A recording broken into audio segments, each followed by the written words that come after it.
Diese Konferenz wird nun aufgezeichnet. And let's start with today's session. Okay. Let us today first start with a very simple demo database. We do not have so much difficulties to create a database or to work on a different database, but using an empty database is always a stupid idea. And I will first simply show you some details that are not to be ignored. If you, for example, say create database and create database, you have different options, possibilities. The most important stuff is, for example, here the page size. 16K is always a good value for creating your database, and the character set depends on where you live. For example, typically the Americans always tell me we have 26 characters. We do not have a problem with character sets, but other countries will definitely have. They have a lot of special signs, so character set is a very international problem. And whatever you do in your database, we have created already a database from last week, an empty database, and we will start with a demo database, Control F12, and we will load the demo database script from IBExpert installation, HK software, IBExpert demo db db1_30.sql. And we will remove this first part, and we will execute the script into a current connection, so we have no problem to create the database from script file. And we will simply execute that now and run everything here. And when everything was executed successfully, we will disconnect from the database. We will do the database open again, and we will do some really simple ways to understand what the speed of a database internally can be measured, and how it can be measured, and how you can understand what physically is done inside the system. Let me first show you some of the background we were talking about also in the in the session with the IBExpert benchmark. Let me simply show you a simple setting that we have in each database. For each database, you should have a setting for the page buffers. My recommendation is to have it directly set inside the database, not inside the config file, which is still possible. And we will start here first just to have a short first impression of the database speed here with 5,000 cache buffers, which simply means anytime when a Firebird server needs to read data from disk or write data back to the disk, you will have to use one of these cache buffers. And when you are working in default configuration with Firebird 2.5 with classic or super classic server, you will see here a value which is a standard for this version of 75, and that's way too less. So make this value definitely bigger. For the classic or super classic server, use at least 1,000 or so, but it should be physical server. As I said already, with the different versions of Firebird, the classic and super classic server need the combination of page size multiplied by number of cache buffer pages, which is here in this example 80 megabytes per connection.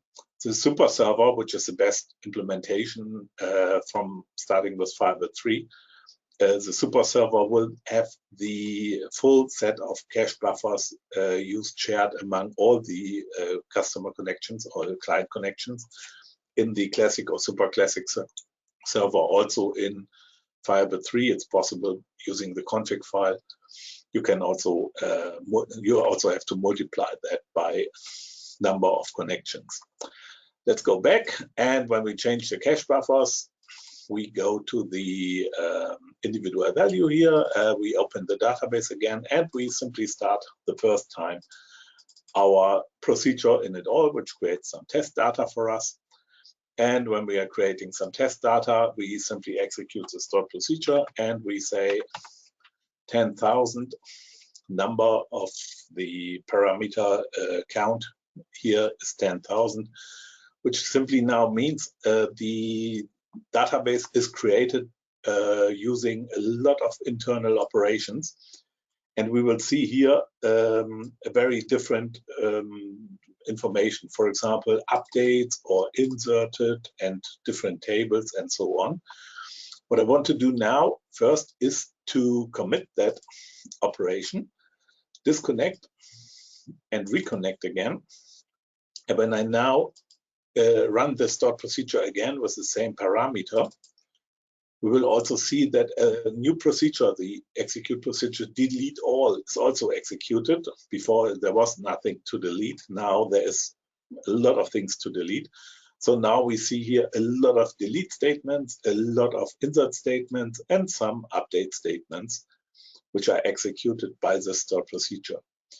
And one of the most important things that you should always have in mind when you're executing stored procedures, when you're executing execute blocks, or simple doing an update statement, insert statement, delete statement, or whatever, just have a look at the performance info here in the lower window, where we have some basic informations about that. So the full execution of this stored procedure took around 3.3 seconds, and it used a prepare time of 0 milliseconds.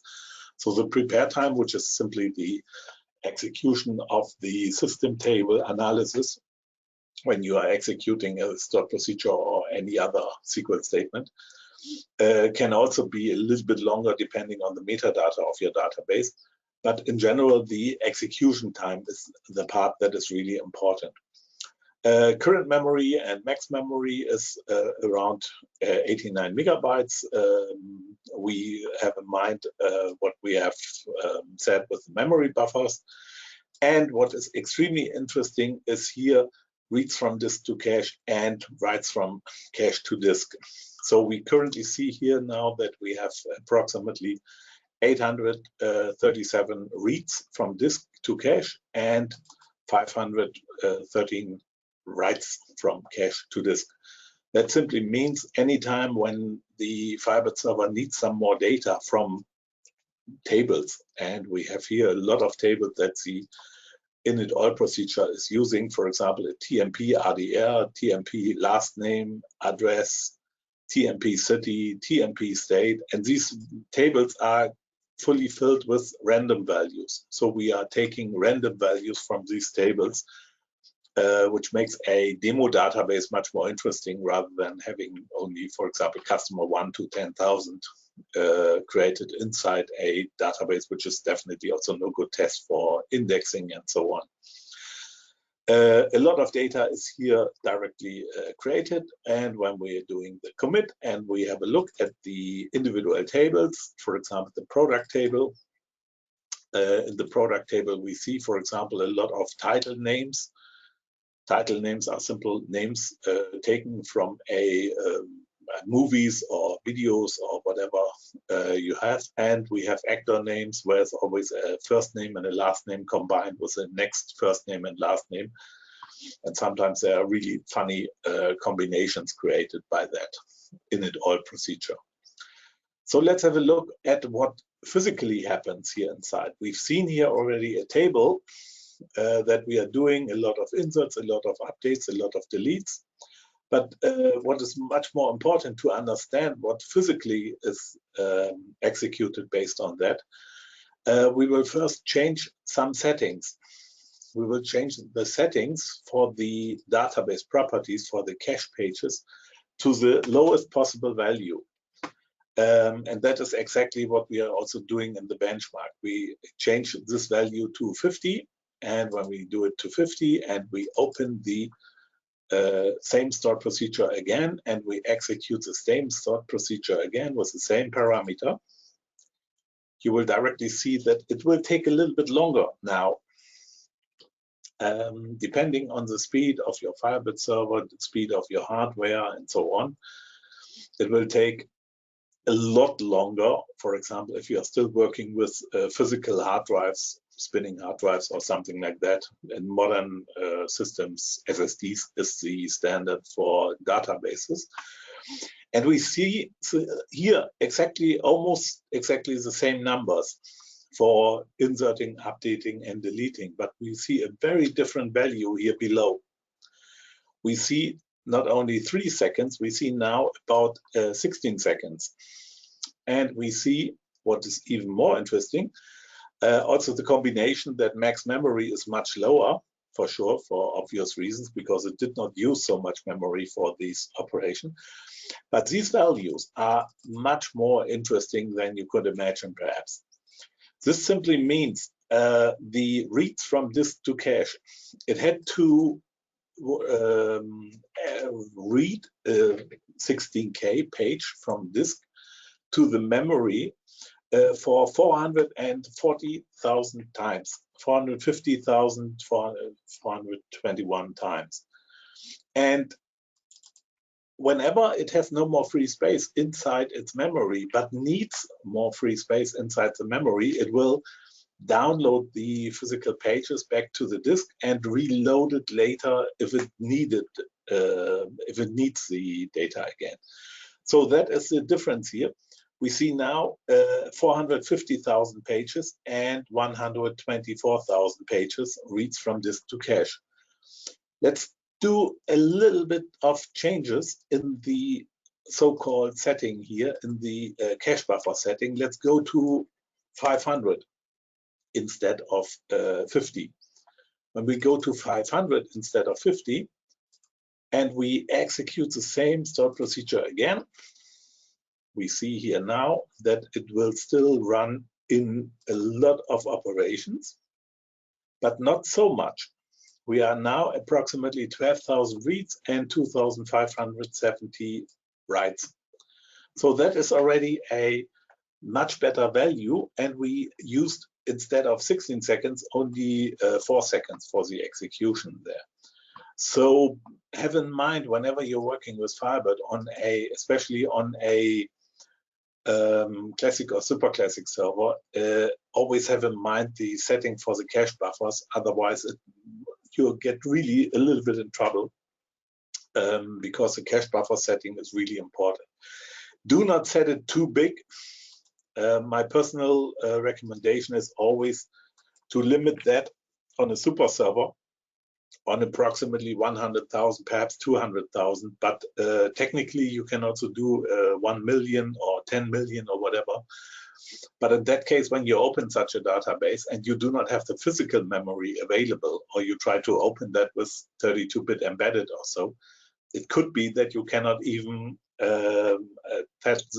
open the database, because you will run out of memory already while opening the database.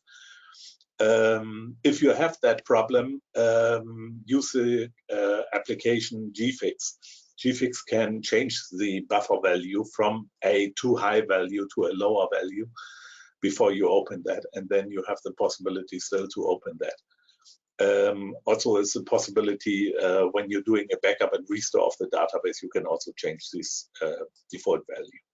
So what I've showed you here now was that we have now the possibility to run with 5,000, and when we're going back to 5,000, open the stored procedure again, execute it again, run it with 10,000 as a parameter again. We will see now approximately again 3 point whatever seconds and approximately 1,400 reads, 500 writes. That's really important to understand. And important to understand is also the possibility to understand what really happened here behind the scenes. One of the things a lot of people do not really have in mind is, for example, that we have not only insert, update, delete statements, we also have, in this case, for example, a lot of select statements. And when you want to see that, you can go to the tab Performance Analysis. And Performance Analysis will show you not only the writing operations, but also the reading operations. And the reading operations here is at the moment, because of the high number of tables, it's a little bit hard to read, but there's also a text mode here under additional. And to have the text mode under additional, we have also here an additional button available. And this additional button here is for reading the number of records on each table. That will allow us to see, for example, if the number of operations are really in a good relation to the number of records in each table. It is not so easy to read here what happens with that number, but when we go to the additional tab, we see here, for example, the individual values. So what happened while we were executing that stop procedure?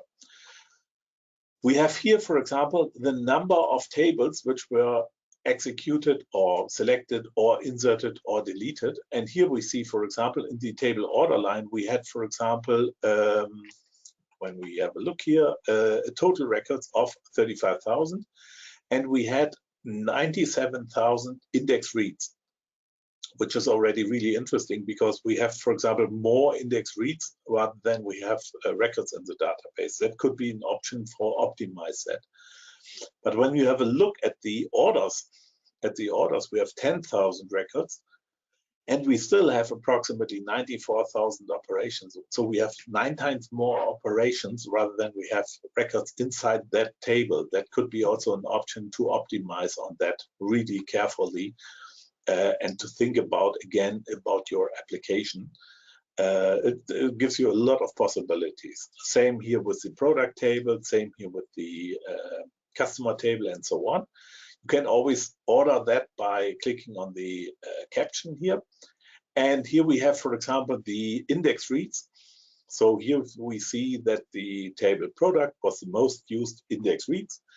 Here we have the non-index reads, where we see, for example, non-index reads are mostly done on the order line table.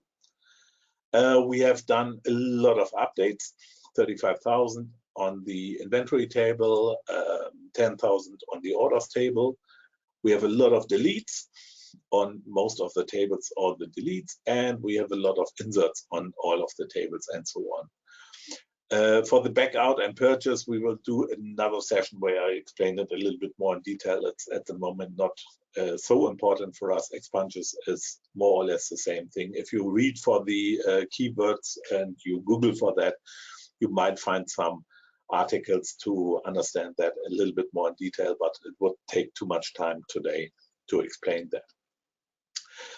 The most important thing is also when you are doing, for example, a comparison of SQL statements, you do not only have the possibility for stop procedures, you can also do the same operation, execute procedure in it all in a SQL editor.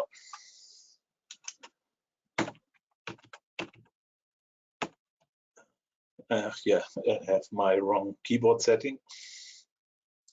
I have to switch it to German language because I have a German keyboard attached. And when I execute that here, we have the possibility to read the same operation data here at the end.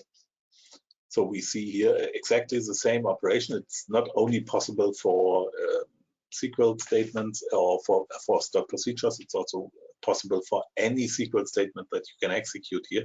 And we have the same kind of performance analysis here. So we directly can see here how many operations were done and so on.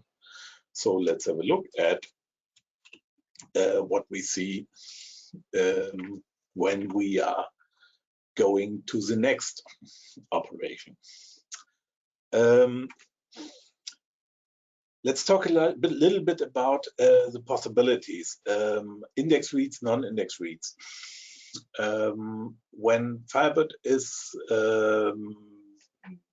doing a SQL statement and we are preparing now a specific table, and the specific table here is a table where I drop this index. I drop several indices just to make you the typical training I do a little bit more easier to understand, and not because you have at the end the problem to understand whatever I'm talking about. Let's have a look at a simple statement. We did here an execute procedure in it all. What we do now next is we do a select asterisk from product. So that's the word. Where special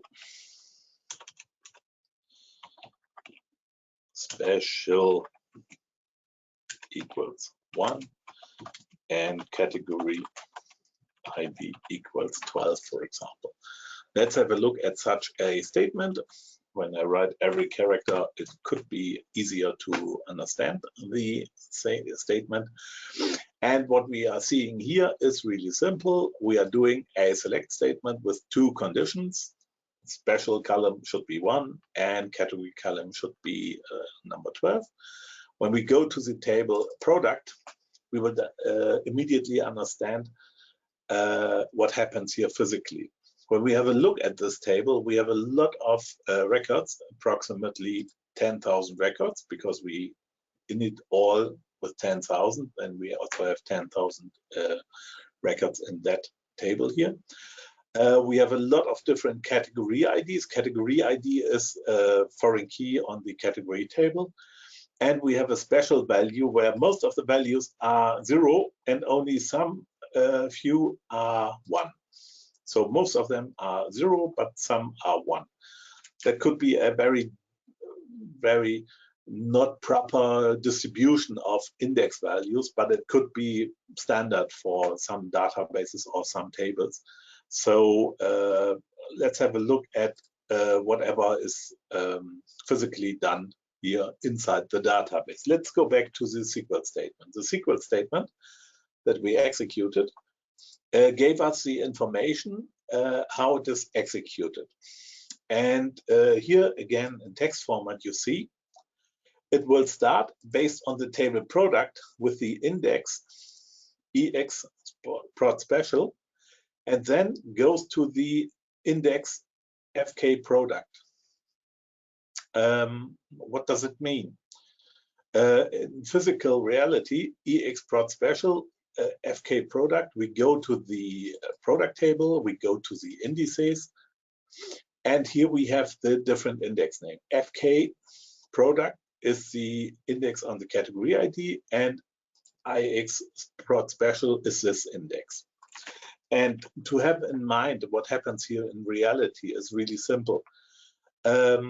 We can run a SQL statement, for example, simply by the single arrow here, and the single arrow simply executes and fetches as much records as needed to fill the grid.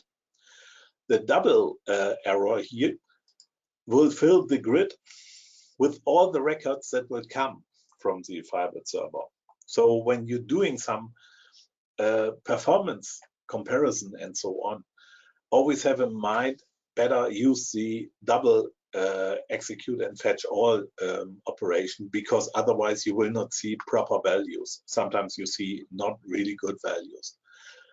But what is physically done inside the SQL statement? We have sent a SQL statement to the server, and we have two conditions here. And when we, for example, do the condition number 1 and the second condition here at the end, will that change? In Firebird, no, it will not.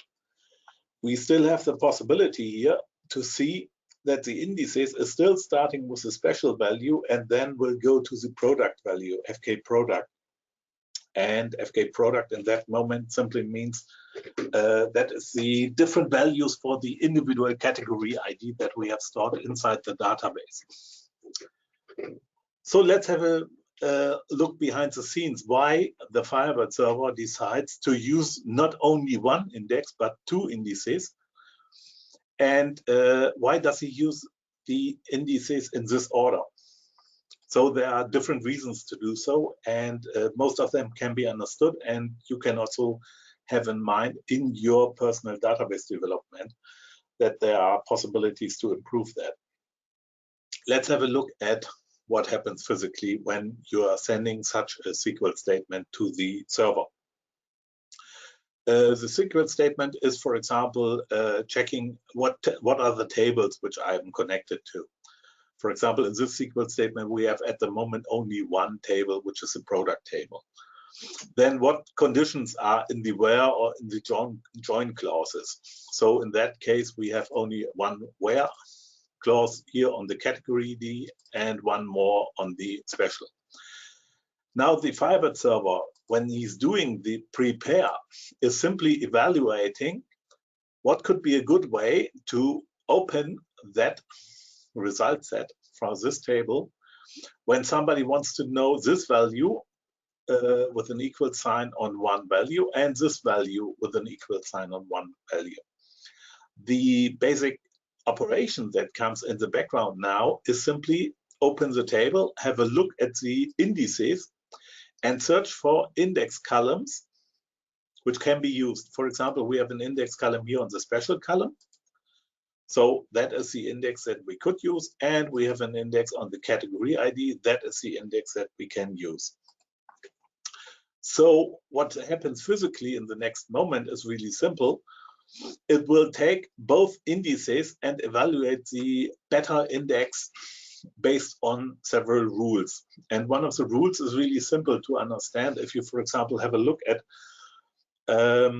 for example, all people living in USA who are male and live in Orlando, what would you start with? When you would be in SQL Server, you would definitely not start with all people in USA who are male, because that's approximately 50% of all the people in USA, which is a very big result set. You would perhaps start with the people living in Orlando, which are much less, but still a lot of people. But then in the next step, you get more or less half of them. And to have the individual values between the individual steps, that is also executed by the Firebird server. The Firebird server now says, okay, when I go to category ID, how much is the expected result set? And when I go to one value only, and how much is the expected result set on the special value if I go only on one result set? And the better or the more selective value will be taken before. The problem is at the moment that we see here that we are getting here a special value first, and then we are going to the product, to the category ID. But when we have a look at the data, we see more or less a different impression. We have a lot of different numbers here, and only a few different numbers, or on the first page, not even one different number on this column. So it could be better for the database server to do it in a different order. And the Firebird server itself will store a different order, or will use a different order if you give him the chance to understand that and to execute and to evaluate that already while opening the SQL statement. Well, one of the values which are really important for the optimizer to work in a proper way is here in the index tab visible. And on the full right, you see a statistics value. The statistics value is the number 0 here at the moment. And this simply means while I was creating the database table, there were no single record while this index was created. So when the table is completely empty, you will see an index created with the statistics value of 0. You can recompute that simply by recompute selectivity, right-click here on IBExpert, or simply execute this statement on your database, which simply means set statistics index and the index name. And that can also be later automatically done. And when you do now a commit, now they have a value here of 0.5. So we do not have any longer the 0.0, we have now the 0.5. And when we do the same with the product table, right click, recompute selectivity, commit, we see here in the product table 0.062625. What does it simply mean? When the Firebird server opens this table and has a where clause on this column, he will expect that 50% of the records will come back. When he will do a where clause on this column, he expects to have only 6% of the records will come back. It's an average value. It's only a statistics value. That's why it's called a statistics value. But the most important thing is when we are going here to a SQL statement and we are doing the prepare, it is impossible to count all the records on bigger data sets when we have, for example, 1 billion records or so, and we have to count, okay, this one has 10 different versions and this one has 1 different version. In that case, the full SQL statement would take way too much. So that's one of the reasons why the statistics value here is stored inside the tables, inside the system tables for each index.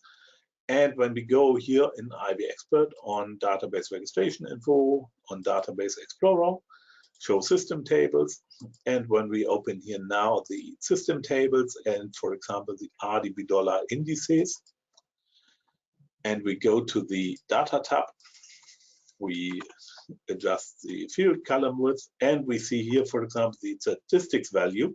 That is exactly the column inside the system table where we see originally the value that is used inside that database for this individual table. So we have here a lot of possibilities for the statistics value. Also, for example, later to find out which of the indices needs to be recalculated.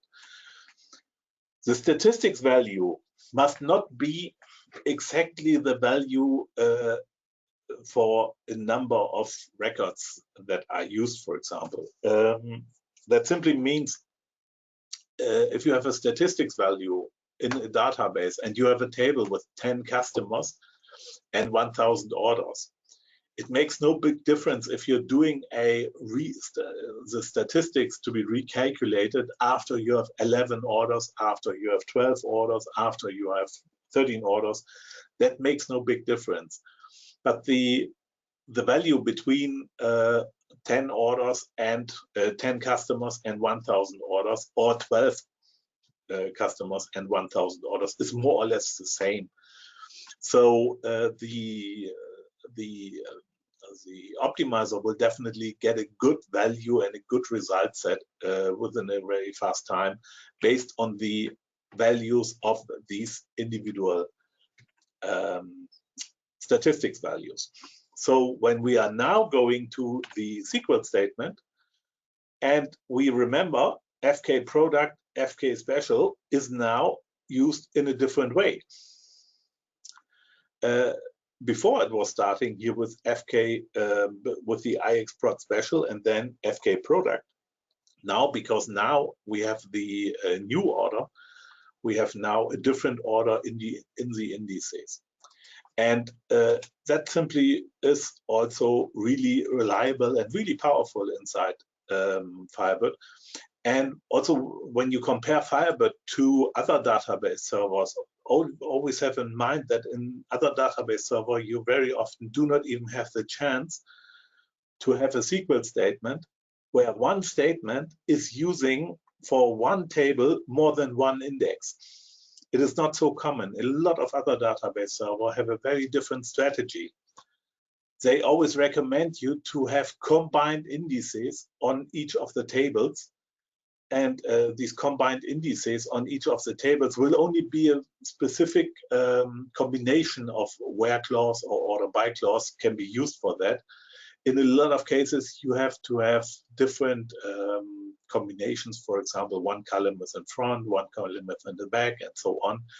And a lot of other database servers do not work in the same way as Firebird does. But what Firebird does in reality, we will have a look in a few minutes. So one of the things I always recommend in not too big tables, have single column indices. Multi-column indices could be a good reason, for example, when you are working with unique constraints or so, but a unique constraint will automatically have a unique index on these columns when you have multiple columns. But the physical index, when you're doing a physical index, in that case, you can directly here see, create multiple columns, and later, when we do later a combined index, we will see that it is not only to be ignored that we have multiple indices. Indices also have their some disadvantages. Let's have a look at what does physically working here inside a database. When we are going to this SQL statement again, we want to have all product records where category ID is number 12. Let's start with that information. We have, for example, approximately from 10,000 records, we have approximately 670 records in the result set. And how is the Firebird server currently working on that information to understand what an index physically means? Let's go to a basic result set. We have now here only the column, the category ID, and we have here, for example, a second value, RDB $DB key.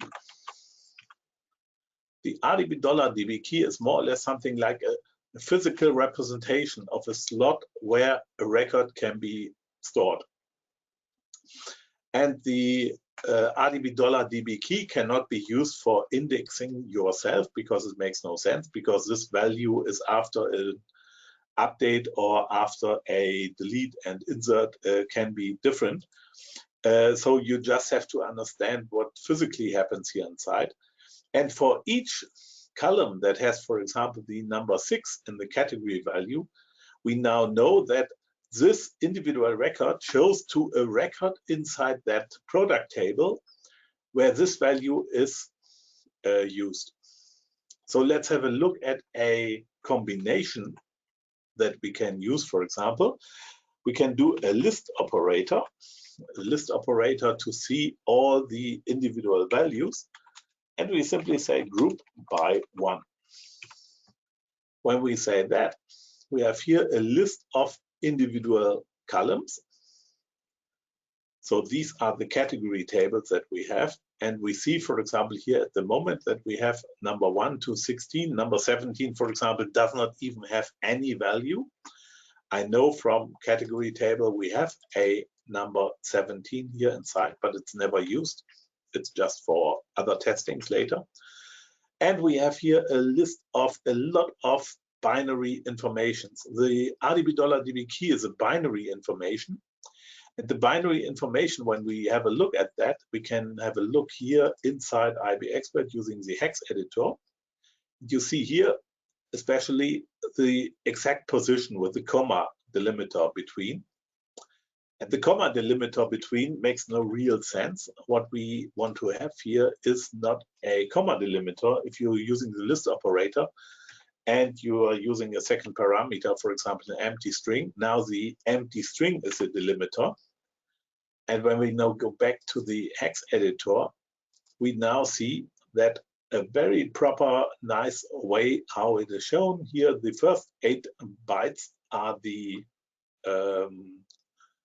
RDB $DB key for the first record. That's for the next records, and so on and so on and so on. And these informations now, these physical information, so the physical localization or the physical representation of a position of a record, will simply be also included inside the index information. And when we have a look at the special, we see it a little bit more in detail. We have a special 0. Special 0 is one of the values where we have a lot of records, and special 1 we have only a few records who are using this value. When we are going here again to the hex editor, we see here a lot of records, and interestingly on top here on the hex editor you see, for example, that this current value needs approximately 78 kilobytes of space to be stored. And when we go to the next record, this one is the record 0. When we go to the next record, to the record number 1, we see only, the record number 1 has only 1,500 kilobytes of $DB keys, which represent the positions of records inside that table. So that means we have here a combination of $DB keys. And when we're doing a where clause on such a table, there is no standard full table scan or something like that. If Firebird finds a SQL statement and it finds a index for a specific column that is used inside the where clause, it will directly take all the $DB keys from this index and combine them with the $DB keys, which are used, for example, on the second column.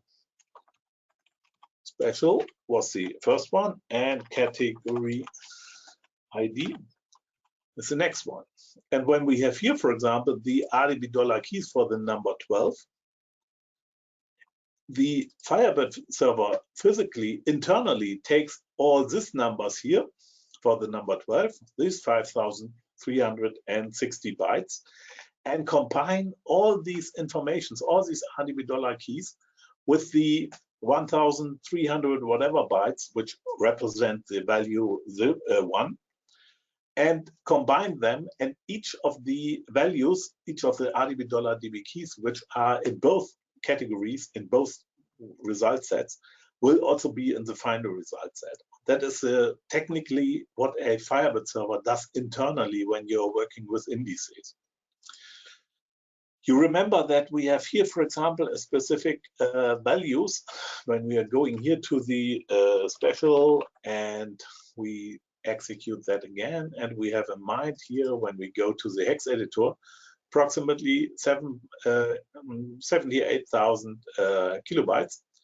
And when we go to the next, approximately 1,400 on top of that.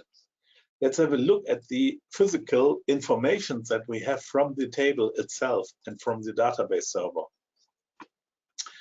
When we go here to indices, we see here the individual values for all the indices. But what is even more interesting is when we are going to a part of Firebird that will given to us, the so-called database statistics.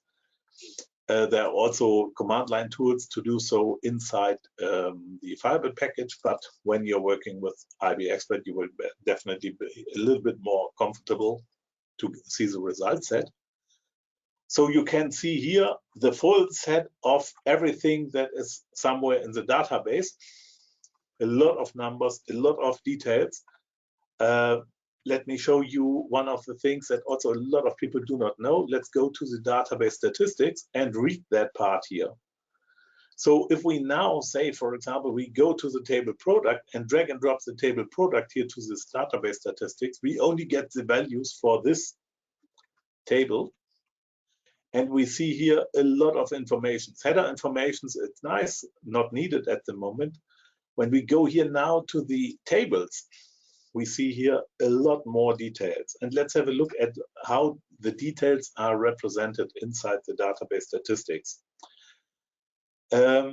We see here inside the product table, we see here, for example, the product table itself uses 96 pages inside the physical database file to store the data.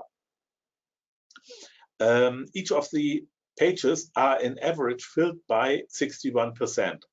That is the value which is acceptable. Everything below 80% is okay. Higher than 80% is typically not standard. Sometimes when you're having a database with a higher fill grade of 80%, doing a backup and restore might help. Let's have a look here at the total number of records. Total number of records, 10,000. We see here, for example, 10,000. The average record length is approximately 77.95 byte.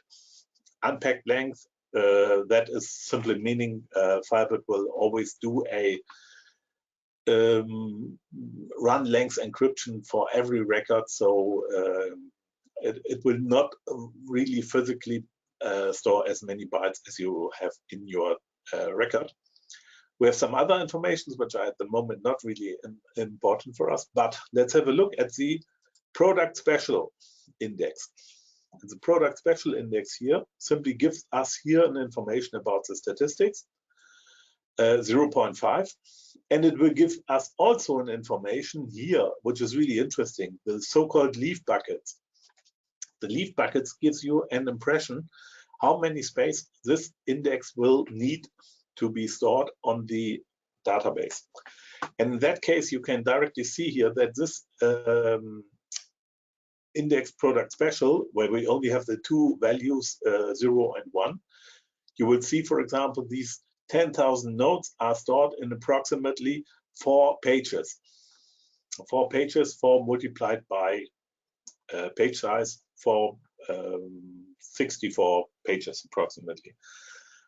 When we go to the FK product, where it's a category ID, this one is only 0 and 1. That is really a small value, so really easy to store. This one is a big integer value. It's a little bit more possibility to store. We see the statistics value. And we can also see that this index needs approximately 7 pages physically in the database. And let's have in mind the 79,000 bytes that we needed for the RDB $DB keys for the individual values and so on. That is here, for example, also a combination of information that we have here to understand where the space is really used for a specific index. Let's have a look at what is the impression when we are working with an index, or we do not want to have such an index to be used. Let's have a look at the same situation again. We go back to the SQL statement that we were working on, and only on this SQL statement, this one here, and we do not want to have, for example, the number 1, but we want to have all with the number 0. That simply means, since we know that almost all records have the number 0 here inside, this where clause is almost unusable. When we now go and execute and fetch all, we will have a look at the result set here. We see here at the moment disk from reads from disk to cache 82. Let's go back and do a close and do a reopen. With closing and reopen, when only one user are working on a Firebird database, you will drop the full cache that is used inside the database. And let's go back again and try to restart that again. And we see again 82. So what does it physically mean? The table itself does not even have 82 pages. There must be something else read from disk to cache to evaluate this information. And now we are doing something, since we perhaps know that this information is really useless. Remember that we know that the special value, almost all records have the special value number 0, but sometimes you have the problem that you cannot deactivate that. In that case, for example, the category ID is part of a foreign key. And even that you are using a foreign key, for example, something like an active customer or something like that, and all your customers are active, in that case, it makes no sense to deactivate the foreign key or drop the foreign key or so. If your database model has a valid foreign key, it is most of the time a good idea to have it. But sometimes you need a way to ignore a specific index. And as you can see here at the moment, we have here now the product, starting with the product FK product index and then the special index. And the special index is, from our perspective, useless, since we know it will only read approximately 80,000 bytes, and it cannot really combine the information of the 80,000 bytes. What is possible and what really needs to be documented to your colleagues and to everybody else, and perhaps also to yourself if you're working on the same product again a few years later, we can make an expression indexed column here. We simply say we do an expression here and we add a value named 0 to the special value. What does that mean? If we do something like that here on the left side, we now have no longer only a column which can be used for an index, we now have an expression here on the left side. And for this expression, we do not have any longer an index, so the optimizer is no longer capable to use that index. And when we execute that information now, it is really interesting. Now we have only the other index used, the FK product. And let's go back to the disconnect, reconnect, when we now execute that again. And we now have only 77 reads from disk to cache. Exactly the same result set, because we still have the same condition here, but based on an expression. And if I remove the expression again, which is exactly still the same value, and commit that, disconnect, reconnect, execute and fetch all again, we again see 82 pages were taken. And that's only now the overhead that is needed for the special index, because the special index has a really bad distribution and the special index is really useless. And when we now have some kind of expression here between, like the +0, and we go to disconnect and reconnect and start that again, we now have less I/O on the disk drive to be executed. When I was talking about the basic requirements to have that documented in a very good, in very realistic situations, people who have some advanced knowledge on Firebird know that there is not only the possibility to use an index based on a column, but Firebird also allows you to create an index based on an expression. If you're going here to new index and you go here to the expression and you say special +0, because you found some snippet in your code and the code is special +0 in a where clause, and you say, okay, everything in a where clause should be indexed on. So, and we go back here to the disconnect and reconnect again. And we start here again the same SQL statement. We will now see again, we have only 81 reads from disk to cache, but more than the 77 that we had before. So it's always really a nice way to have this information here, for example, documented. Interestingly, it is possible when you, for example, write any SQL statement that you write directly inside the SQL statement also a comment.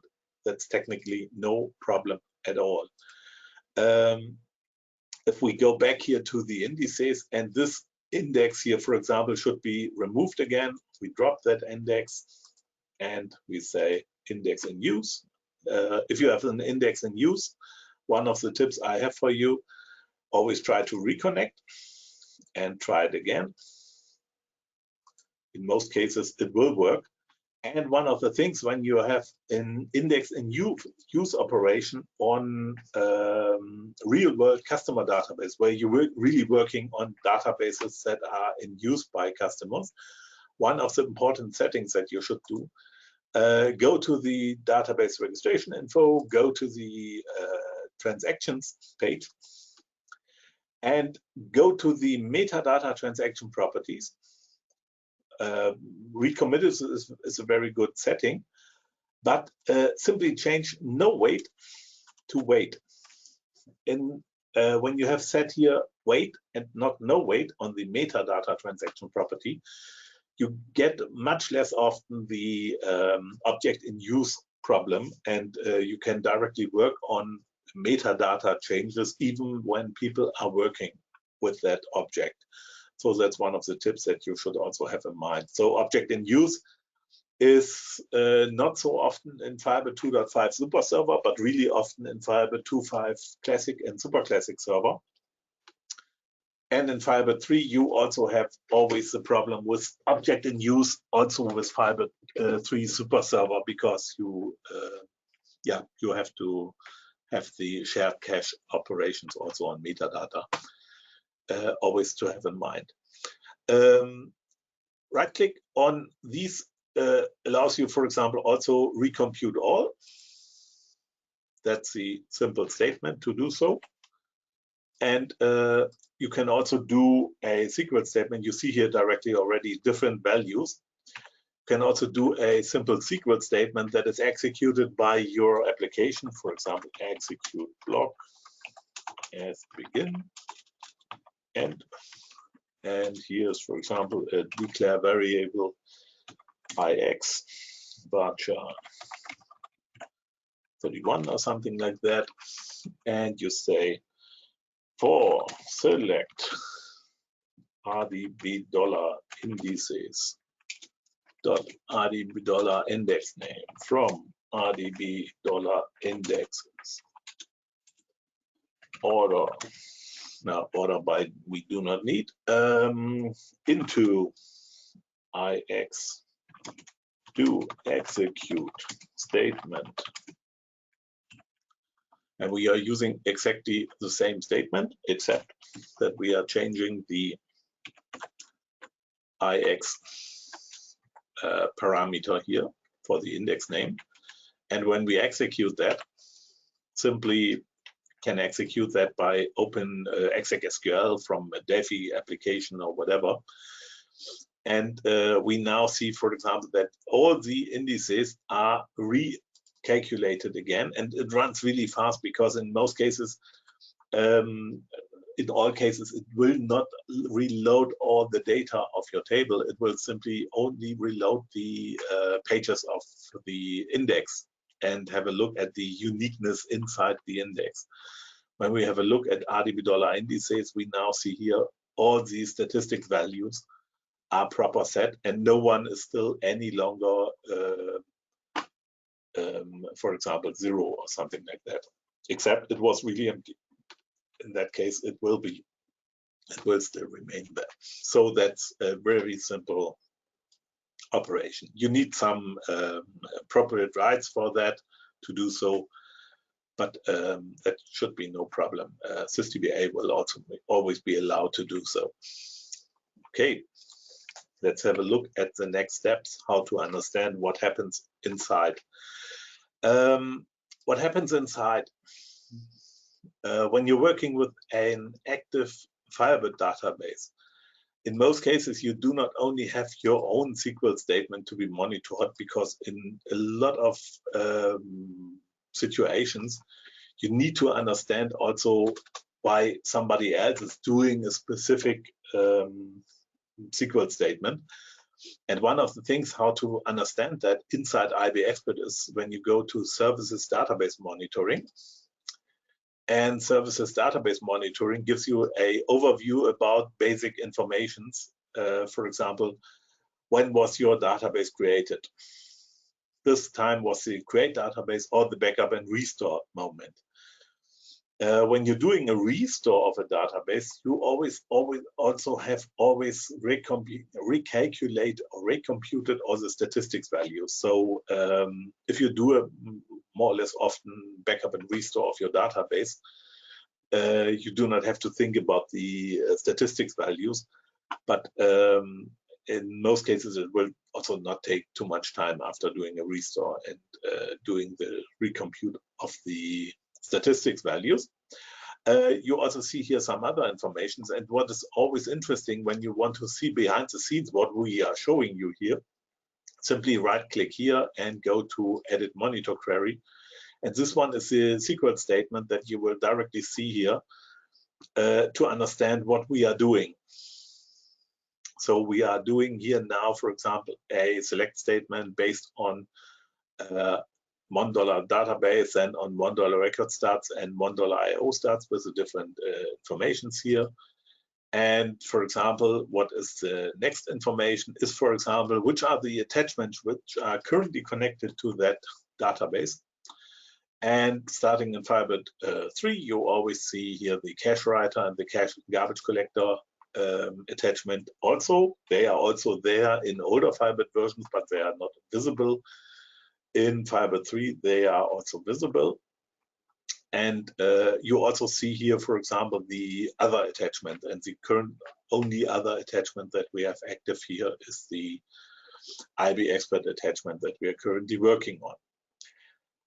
One of the most important things that makes our daily business really interesting is, for example, here the statements or edit monitor query, a select on $1 statements, $1 attachments, $1 record stats, $1 IO stats, and so on. And what you see here inside, we will start with a second IBExpert. Can also be much easier for you to understand your own work or your own application. When we, for example, go here and we simply say, for example, execute procedure init all 10,000, and we execute that. And we do not commit the database operation. We simply say, okay, we go back here to the main IBExpert, and we see here, for example, in the statements, the standard value is every 5 seconds will be an automatic refresh. We see here, for example, that this procedure is done here, but we do not understand the real context, why it is done or who is responsible for that.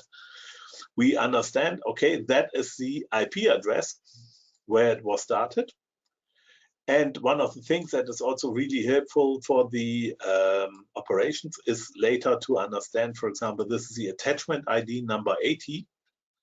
And when we go to attachments, open number 80, we see, for example, that this attachment ID is on this IP address. And even more interesting, we have the remote process ID.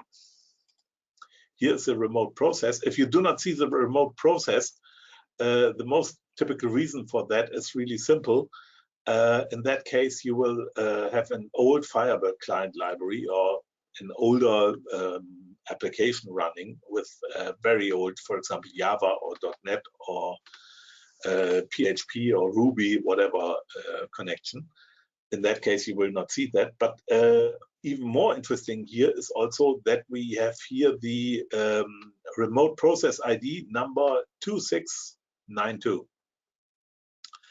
2692 was, for example, the can be found in the task manager. And in the task manager, when you go to details and you activate process ID, if it's not activated already, go to select columns and the PID. And the 2692 is this IBExpert instance. This is especially important to have that information, for example, when you're working on terminal servers, to understand what the terminal server, which instance is currently responsible for that. But what is even more interesting when you're going here, for example, to the statements table, is not only that you see here that this table is executed, you can also do a refresh to 0. In that case, it will not always switch again.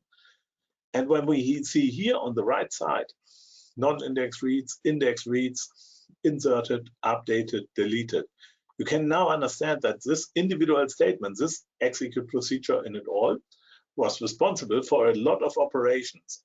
And that can be used, for example, to optimize your application.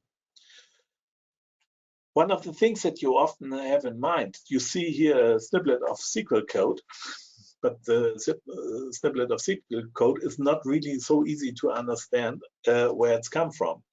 A tip that we are using since a lot of years, and we are really happy to tell you about that.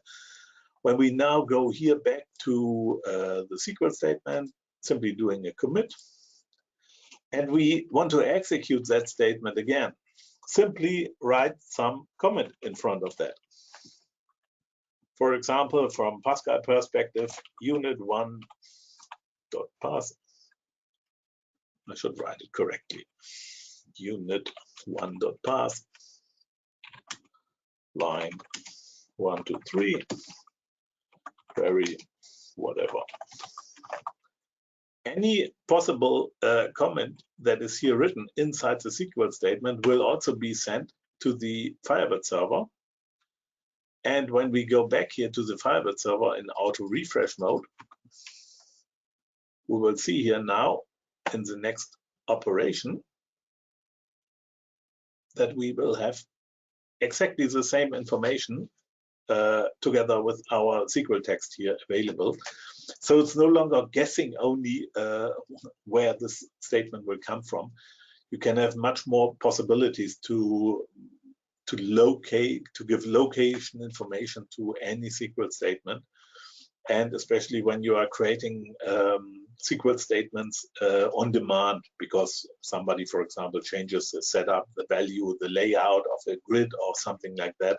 In that case, it's sometimes really hard to guess what the original origin of that statement is. And if you have some simple comments in front of that, that's definitely helpful to understand this information here much better.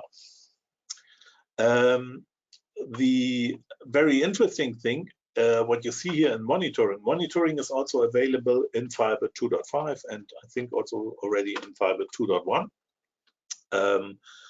That's not really a problem, but one of the smaller problems could be that whatever we do here, if we are starting a SQL statement with a parameter, for example, we think here a parameter CNT, and we execute that. When we are doing now a prepare, it also has to do the same operation as always. And when we run that operation, it will ask us for a parameter, and it will execute the same operation again. But one of the biggest problems that we have when we try to analyze that we see at the moment here only a question mark inside the SQL statement. And that does not really help to understand, okay, what was the real value that we have executed there? Was it 10,000? Was it perhaps 100,000? Was it customer ID, whatever? And so on. And let's have a look at the operations that are done here that are really helpful also for other information. Let's have in mind the attachment ID number 80 again. So we are going here outside and we are going here outside, and we have here on the left side, we have here on this IBExpert, we have here a lower side, we have the SQL statement together with parameter, and here we have, for example, the possibility to services, trace and audit.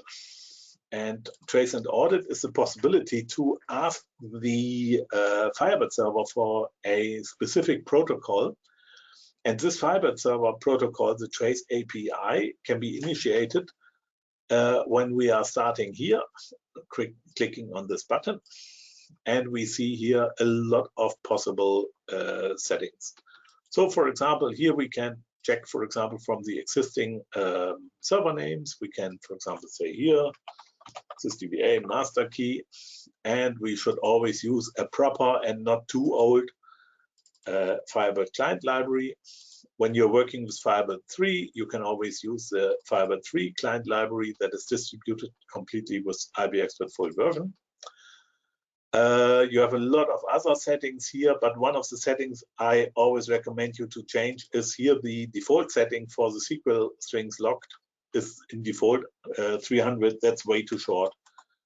We make it a little bit longer. So now it's equal statements until 8,000 characters are stored automatically in the protocol.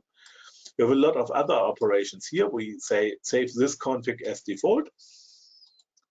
And now we are changing the connection ID from 0. 0 means we will monitor everything. And in a production environment, monitoring everything is almost impossible. It makes no sense at all.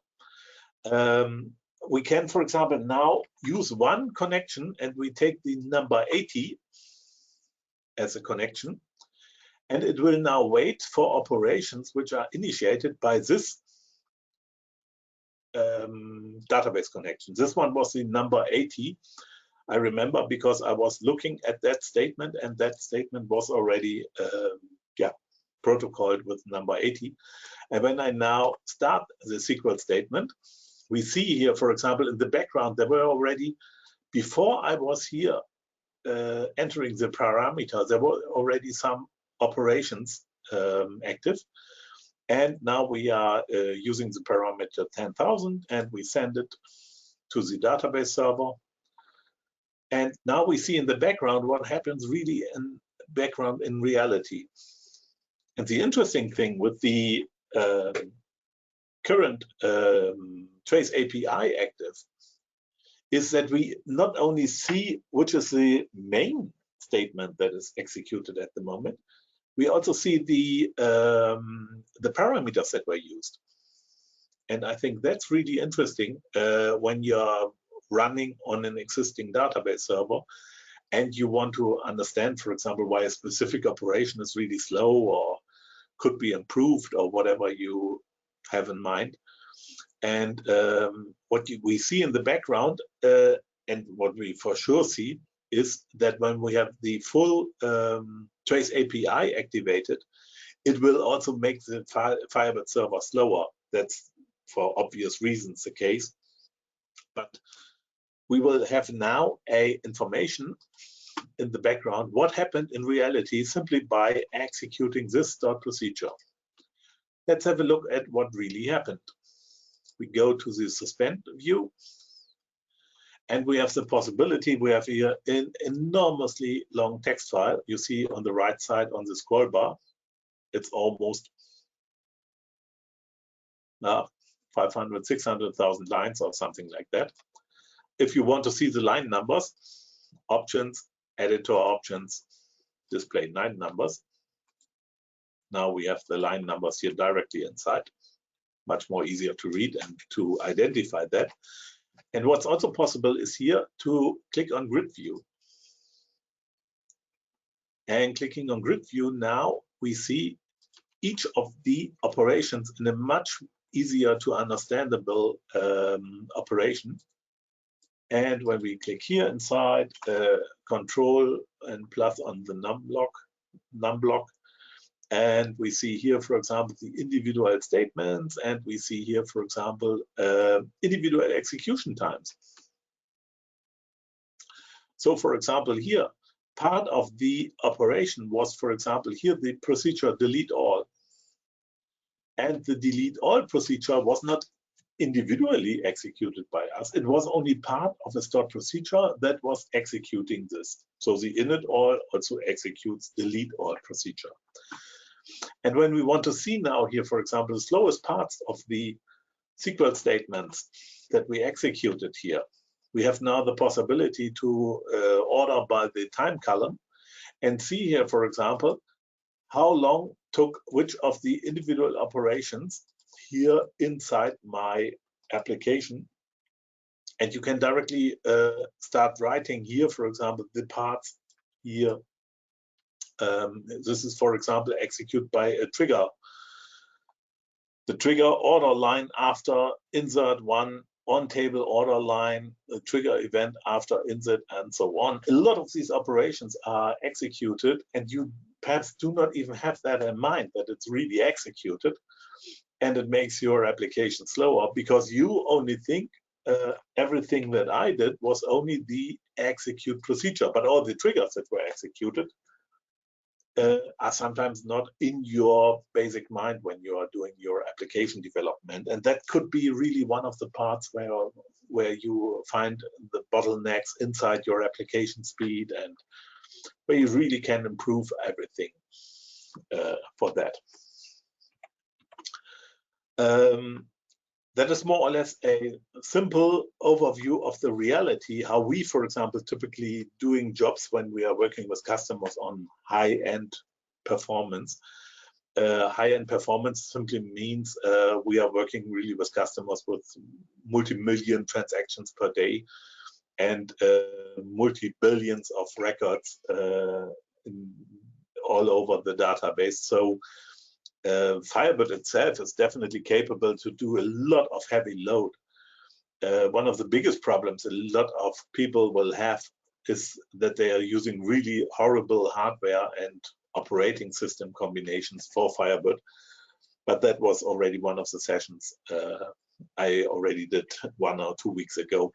So if you are interested in having in mind also a good way to test that speed of a Firebird installation, just look again at the old videos from last week.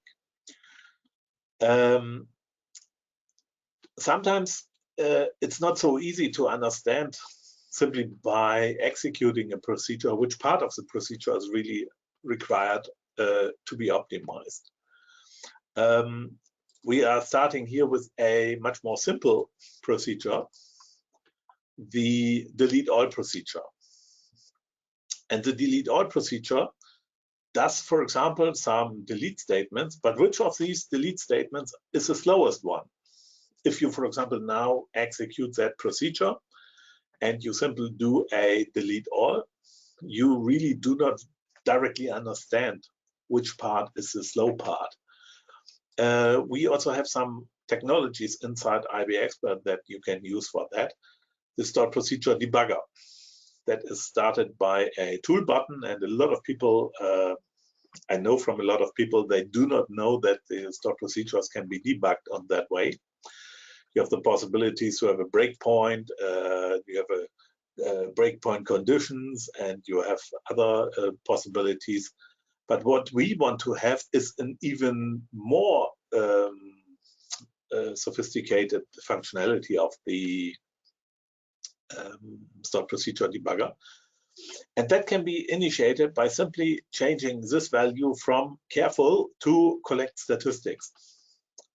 What does it mean when we execute, for example, a procedure in debugger mode and we say collect statistics mode? The delete all procedure does not need any parameter, so it's easy to execute it.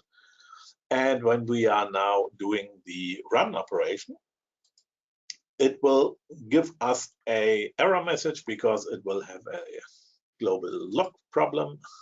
I use the reconnect. I will reset my stored procedure. Collect statistics is still active. And when we now start that again,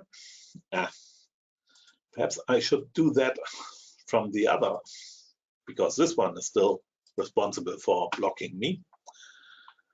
And I will try it again, reset my stored procedure, run it again. And as you have seen, it is now executed. And the most important thing is when you're using collect statistics is just here on the fourth tab column. And you can see here, for example, what are the individual statements, how long they took, how many operations were done by the individual operations.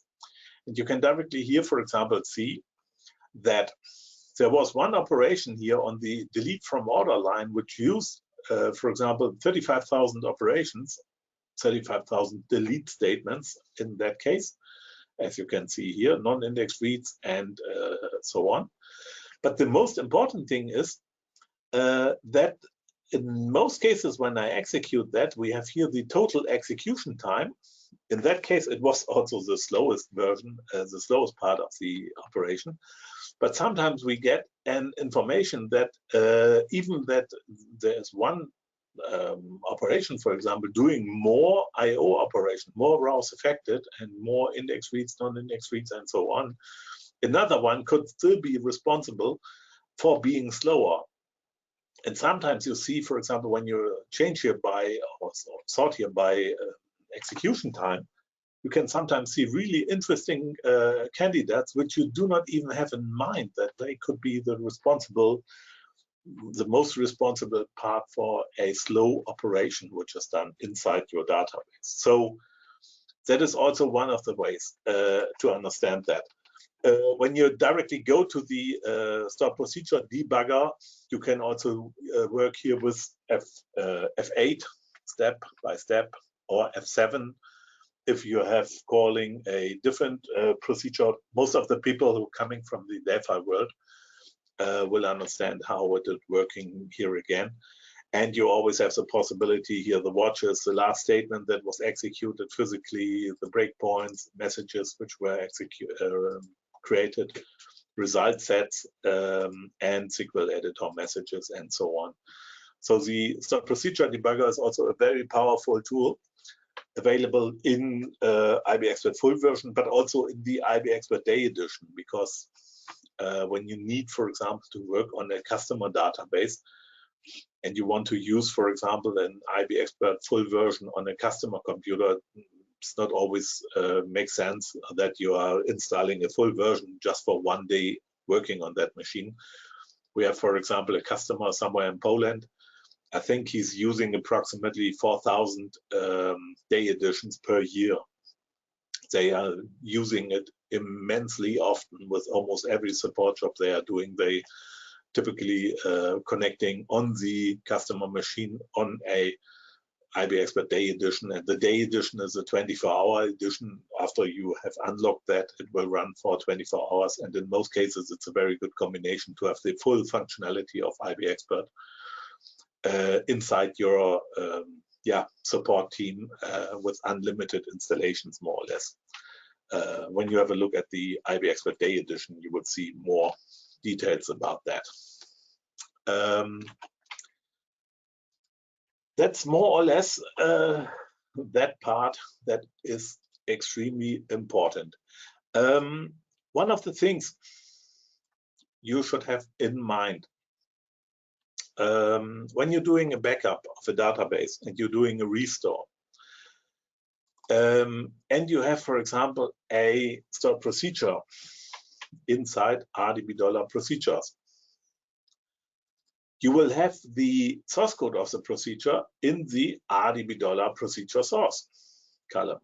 And you have the executable version inside the RDB $BLR column. When you're doing a backup and restore of a database, both of them are not changed. When you're doing a backup, for example, on Firebird 2 to 5 or whatever, and you're doing a restore on Firebird 3, in that case, it could be that you have a source code here inside that is no longer possible to be compiled inside Firebird 3, but it's still working. One of the things to check that is really simple. When you're doing a backup on Firebird 2.5 and you want to upgrade to Firebird 3, the easiest way, right-click here on procedures, right-click, recompile all stored procedures, for example. And if you recompile all stored procedure, now the following has happened. The source code is taken from the RDB $procedures and created with new BLR. And it could be that the BLR is in the new version of Firebird, faster, more optimized, and so on, than in the older version. So for example, if you are doing a backup from Firebird 2.5 and you want to upgrade to Firebird 3, doing the backup and restore is only part of the problem. Another part of the requirements that you have in mind is typically the recompile of all stored procedures. If you are not able to do that on each customer, we have a customer, for example, with more than 5,000 installations, and when he wants to recompile all stored procedures by hand, it would be a connection of 5,000 times, recompile, disconnect 5,000 times. It does not make sense. We also have the functionalities, which will be discussed a little bit more next week. And for example, the IBEC, the IBE block technology.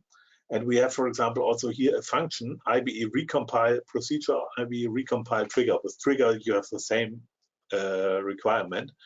It could be that you have an old BLR, and the old BLR could be created by older, not optimized combinations of BLR code, which was only taken by backup and restore and never recompiled again.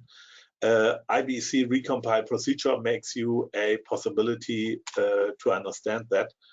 That is also done by a script, and when you go, for example, on such a IBEC function somewhere in the SQL editor, simply press F1 when you are on top of that, and you most of the time see really helpful examples how it works to recompile all the procedures.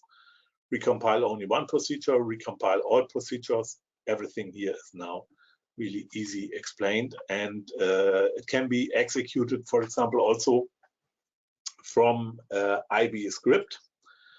And IBExpert is on a full installed IBExpert version available as IBExpert exe. That's an executable, or IBExpert DLL. On a machine where you have a running IBExpert license, you can also do a simple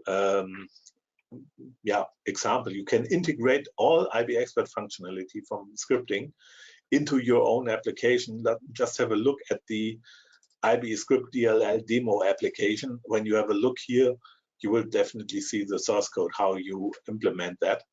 And the really powerful way to integrate IBExpert inside your batch operations is the IBExpert executable that can be simply used for example, doing nightly jobs and so on.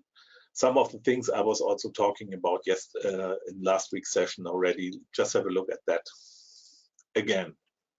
So some of the recompile operations, for example, if you have 500 customers, 5,000 customers, or whatever, you can create a script, you can run the script, and you do not have to program it yourself, because what you always have to have in mind, the procedures in RDB$ procedures are not in full source code in the RDB$ procedure table. In RDB$ procedure, you have only the basic source code here inside, starting where the variables are declared. And the header, for example, create procedure, input parameters, output parameters, and so on, they are created by this table, because in this table you have the input parameter, output parameters, and so on, default values, and everything else. So it's a little bit more complicated to recompile everything from scratch. But you can also do the following if you like that. Tools, extract metadata, take all stored procedures, take all triggers, and after that we will have the possibility to, for example, run that into a script executive for demonstration reasons, but also can be done into a file. And then we have now a simple script that will do empty versions of all stored procedures and empty versions of all triggers, and then filled fully functional versions of triggers and procedures again. So when I restart that again, I can do that and that way. DB is not open. What is the error message?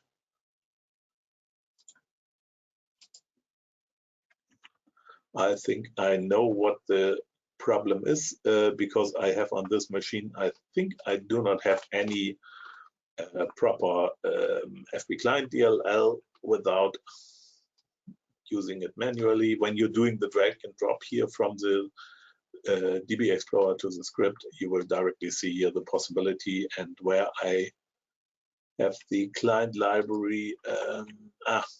Okay, the client library is the first one in the default path. That could be a problem, part of the problem, but then that's not so important. We can, for example, also remove that part and say use current connect, and that's all. Hello. I use the create procedure. Should be create or alter. In that case, it should be now executable without an error. So sometimes the error is simply sitting in front of the keyboard, as you know, definitely by your own experience. Okay. That was more or less a basic overview about the most often used informations regarding database performance, understanding SQL performance, what you see here in the database monitoring. And when you go here, for example, to the statements tab,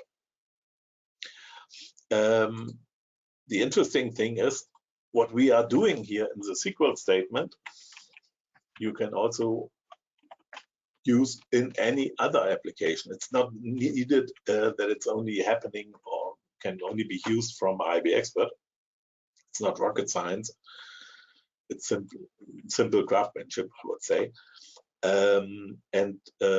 Whatever you do with the data is, for example, we often do this information here in a kind of, we call it a monitoring. When you have, for example, a customer that needs, that complains about horrible speed of your application, or sometimes it's slow, sometimes it's fast, and in a lot of cases we need to know which are the SQL statements which are responsible for that. And in most cases, when we have that information already available, we go to such a SQL statement, and we doing for some customers a kind that we call it a monitoring job. Monitoring job simply means we take this information that come here back for this information result set, and we put it into a static table. And we have typically a monitor running for 2 weeks or so. And we have, for example, every 2 or 5 or 10 seconds, all the most used SQL statements from this monitoring table, and we put it into a secondary database, and we simply store it there. And at the end of the monitoring, we typically start with customers to work on his result sets, and we very often see some very ugly SQL statements. And when we show these very ugly SQL statements, a lot of customers understand in that moment, oh, that is still working. Who did that? It was perhaps a SQL statement from 10 years ago, from 20 years ago. Nobody ever optimized that. But when that SQL statement is executed, sometimes it happens that the other I/O system of the database server goes so down, and the full system is so slow simply because a simple report is executed or something like that.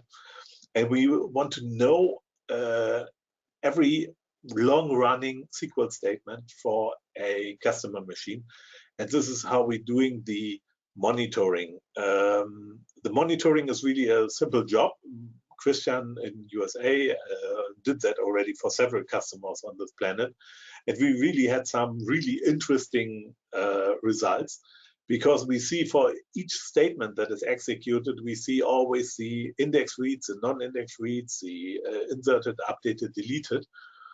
And the record holder that we had was that we had some monitoring executed, stored inside a second database, and he had a database which had approximately only 1 million records. But he used a very stupid SQL statement. And when you would have seen the SQL statement, you would directly see that perhaps the programmer should use should subscribe for a different job.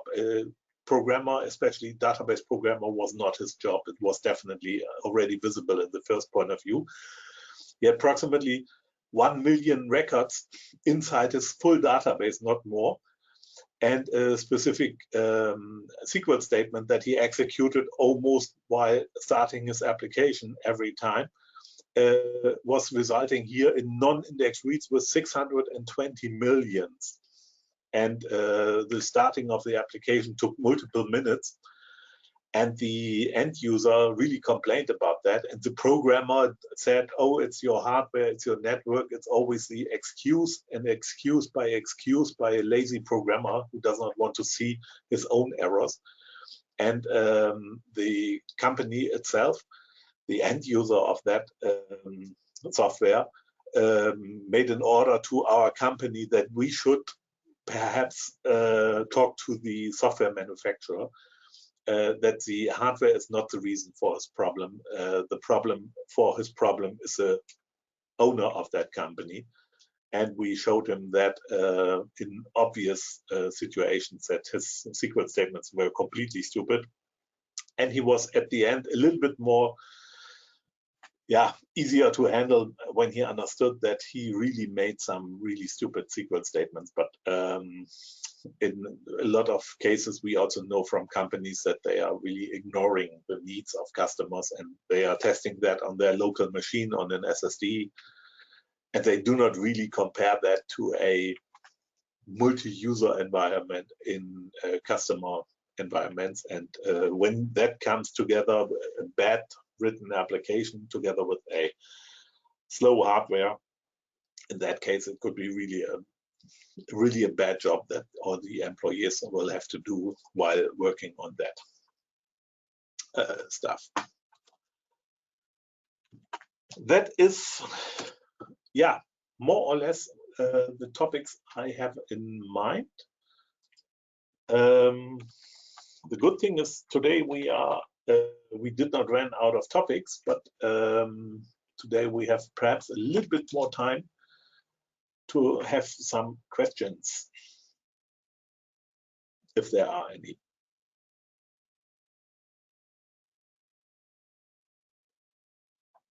Anyone still awake? You can also use the chat system if you have some remarks.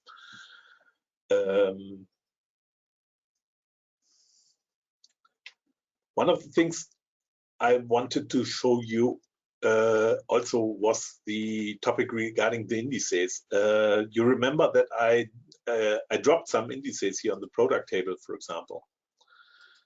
I had here some indices, and these indices, for example, were a secondary index on the column ID. That is one of the things, when you have that information here, you have here, for example, a product ID, which is the primary key. The primary key is definitely unique. Have a secondary index on the same column that is not unique in the same order never makes sense. So that you always should have in mind. It's extremely important to understand that. We made a demonstration for a customer where we were doing a lot of a very simple table, something like the category table, simply 2 columns, nothing else. And in step number 1, we created 10,000 records, and we had 1 primary key index on the ID column and 1 index on the TXT column. Creating 10,000 records on this customer machine took approximately 300 milliseconds. So it was really fast enough. The funny thing is, in the next step, we tried to create 100 indices on the same table, only on the second column, on the TXT column. We did not only have 1 index, we had 100 indexes. What happened? The time it took to create 100 10,000 records was going up from 300 milliseconds to 12 seconds. So it was extremely much slower in that moment when we had the multiple indices on that table. The writing speed is always a problem when you have useless indices and you have a lot of writing operation on such a table. It is extremely important to have that in mind, that the indices on such a column needs to be really carefully set on often written tables. Do not create an index for everything that you could have in mind with combination of everything else. In Firebird 1 and Interbase 6, I think there was a limit for a maximum index column length of 80 characters. That is now different. It's depending on the page size of Firebird. I think it's approximately the possibility you can index columns up to 4,091 characters or so. If you ever will create an index on a column with 4,000 characters inside, and you will try to get support from us, don't ask us, we will not talk to you any longer. So a column with 4,000 characters does not need to be indexed. Fact, that's it. So always have that in mind. Do not simply create an index because it could be helpful. Think about that. If you need help on that, we always have the possibility that we help you on that with the hotline, and we can also do the monitoring for you. And the monitoring typically starts within a few hours, where we prepare a secondary database on your or your customer's database server. When we store the data for 1 or 2 weeks, and after this 1 or 2 weeks, we will get a look at the results and see what we can recommend to you. And in most cases, when you see the recorded SQL statements, you find already a lot of reasons to change your own SQL statements already. Yeah, one of the things that you should also have in mind. Yeah. Yeah, one of the things Kevin just said, can't wait to get to Firebird 3. Definitely. Firebird 3 really has a multi-user environment, really big advantages. We know from some real-world projects that we are working on, not only the basics, but also from speed perspective, when you're really working with 10 high-end SQL statements, which really consume a lot of I/O operations, Firebird 3 is a much better way to do so. And it's really helpful to work already with Firebird 3. Do not wait for Firebird 4. Firebird 4, from my perspective, doesn't have so many big steps for the next generation. Firebird 3 is already the step that was already announced when they said, I think 10 years ago or 12 years ago, next version will be Firebird 3. And for approximately 8 years, the yearly roadmap was always changing from next year to 1 year later. That was more or less funny, but as long as we know that it makes no sense to develop software faster than it's ready to use. Sometimes software needs some time, and when it gets more time, it's often the better software. And the good thing in Firebird is really already in Firebird 3 that it's so incredibly stable, also in very big amounts of user, and very big amount of data and everything else. It's really cool. Yeah, just, Richard, one of the things you also mentioned, helpful to see individual statement execute within the stored procedure. That's one of the things of the debugger, really. And I know that a lot of people, the funny thing was, I know from a customer who was perhaps 5 years already a paying IBExpert user, and he never found the debugger because he never searched for that. He did not believe that it's built in. And okay, that is here, for example, the F8 button, and he, for whatever reason, he told me he found out that there is a debugger inside when he pressed the F8 button instead of the F9 button. And he was in a view inside IBExpert he never saw before, and he was really astonished about that. And then he understood that he could have already worked with Firebird and IBExpert with the debugger for 5 years, but he did not know that. And sometimes we also know that I think this kind of video sessions, as long as you will attend the video sessions and will support us on that, we will definitely make it also in the future, because we know that a lot of people need this input and typically do not have the time to search on the internet and read 1,000 different PDF files on whatever. Sometimes it's much easier to just have a view on the video or on the personal presentation, and when you can, for example, ask some questions like we can do here. It's a perfectly fine situation from my perspective also. And we really like to create also some kind of training videos also for people who cannot attend today. But I know already from a more or less good friend of us who visited our video, I think yesterday evening. And he told me the German video, and he told me approximately he could not shut his mouth for approximately 1 hour what he saw on that video. And it's really funny. I know him personally. I met him already in the last 25 years already, and he's really a really good experienced Delphi developer. And it's really funny to see somebody with such a level of experience to learn so many things new in 1 hour in a simple 1 or 2 hour video session. And that's one of the things that we always have in our job: learning, learning, learning.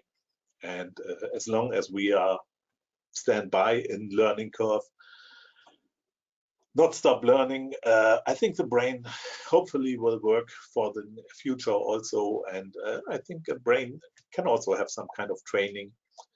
And some people who are a little bit brain dead, I do not want to talk about specific presidents of the planet, but some brain dead people are definitely not the people I would like to have in my environment. So, but that's a different point. I do not want to get in politics now. Hi, Holger. This is Alan. Yeah. One item which is really good about Firebird 3 is the internal functions. Yes. Where you can write your own and replace all the UDF that you may have to import, which didn't always work going from Firebird 2.x up to Firebird 3.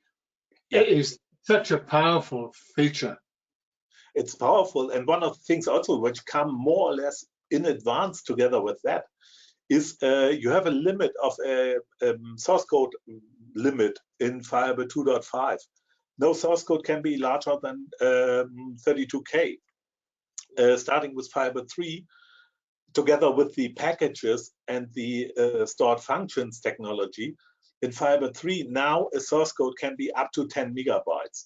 So also complex procedures can be much more complex, but even much easier, for example, when you're working on a procedure or on a function, for example. I think I told you already last week on that. Otherwise, we can also speak in the next weeks a little bit more about that. For example, this is the definition of a function, which is more or less with the same syntax as we are working with the stored procedure, but we have no named return values and we have no suspend inside that. The function itself will only have one column that comes back, one column type that comes back. It's not named. You will always have to call it return, whatever, inside here, like result in Delphi language. And you can also have different parameters. And the cool thing is when you're looking, for example, for a implementation, here's, for example, the same implementation, execute procedure, blah, blah, blah, returning values, blah, blah, blah. Technically, it's also possible to call from a function, a procedure, and the procedure itself is the implementation. But what I really enjoy even more in Firebird 3 is the packages.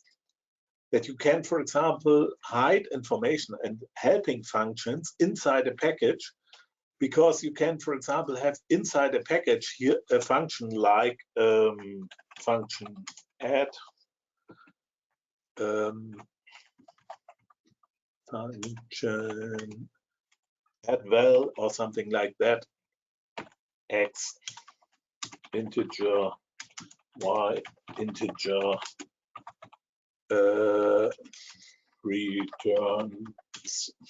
returns or return. I think that is returns integer